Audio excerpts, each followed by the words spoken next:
বাবা আজকে চিকেন এনে দিয়ে গেছে। বাবা বলে গেছে চিকেনটা আজ একটু অন্যভাবে বানাতে। হ্যাঁ মাংসটা আজকে একদম অন্যভাবে বানাবো। এখানে 1 চামচ ধনে, 1 চামচ জিরে, গোটা গরম মশলা, 3টে শুকনো লঙ্কা, সাহা জিরে, সাহা মরিচ, আর এখানে দিচ্ছি 3টে আমন্ড বাদাম আর কাজু। এগুলোকে কাঠখোলাতে ভালো করে ভেজে নিয়ে শিলে গুঁড়ো করে নিচ্ছি। গুঁড়োটা কিন্তু একটু মিহি করেই করতে হবে। চাইলে আপনারা এখানে গোলমরিচও দিতে পারেন। এবার এখানে আমি চিকেনটাকে ভালো করে ধুয়ে পরিষ্কার করে নিয়েছি। এবার 3টে পেঁয়াজকে কুচো করে নিয়েছি। তেলটা গরম করে পেঁয়াজগুলো ভেজে নেব।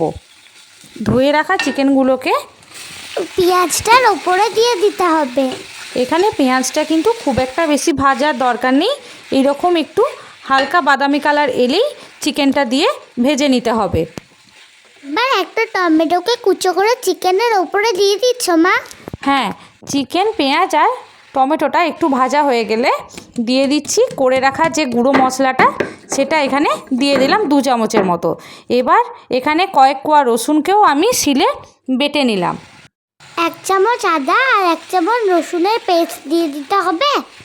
হ্যাঁ, আদা রসুনের পেস্টটা দিয়ে আবারও চিকেনটা একটু ভাজা ভাজা করে নিতে হবে। এবার দিয়ে নিচ্ছি সামান্য হলুদের গুঁড়ো। হলুদের গুঁড়োটা চাইলে আপনারা স্কিপও করতে পারেন। আর দিচ্ছি দই। এখানে আমার কাছে টক দই ছিল না, তাই আমি এখানে মিষ্টি দইটাই দিয়েছি। এবার পরিমাণ মতো নুন দিয়ে একটু নেড়ে নিয়ে ঢাকা দিয়ে দিতে হবে।